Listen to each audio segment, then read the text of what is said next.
Welcome back to V news. Andhra Odisha సరిహద్దుల్లో భారీ డంపును స్వాధీనం చేసుకున్న పోలీసులు.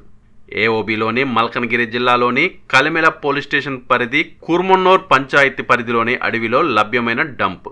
మావోయిస్టుల కోసం డివిఎఫ్ మరియు ఎస్ఓజీ పోలీసులు సంయుక్తంగా గాలింపుల్లో లభ్యమైన డంప్. ఈ డంపులో 17 మందు పాత్రలు ఉన్నాయి. వీటిలో టిఫిన్ బాంబులు 15 కేజీల ఐఈడి, 3 కిలోల ఐఈడి టిఫిన్ బాంబులు 2, 8 కిలోల ఐఈడి టిఫిన్ బాంబు 1, 6 కిలోల ఐఈడి టిఫిన్ బాంబు 1 ఉన్నాయి. జిలిటన్ స్టిక్స్ కట్టలు, డిటోనేటరు, చిన్న గ్యాస్ సిలిండర్, ఎలక్ట్రికల్ వైర్ 40 మీటర్లు, నాటు తుపాకీ గుండ్లు ఉన్నాయి. ఈ డంపు దాదాపు 10 సంవత్సరాల క్రితం నుంచే ఉంటుందని పోలీసులు భావిస్తున్నారు. డంప్ స్వాధీనం చేసుకున్న జవాన్లను మల్కన్గిరి ఎస్పీ నితీష్ వాద్వాని అభినందించారు.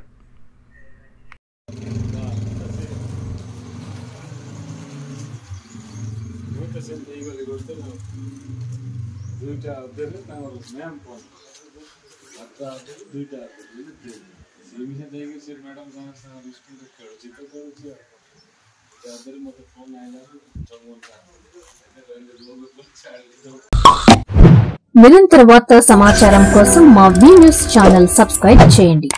నోటిఫికేషన్ కొరకు బెల్ ఐకాన్ ని యాక్టివేట్ చేయండి.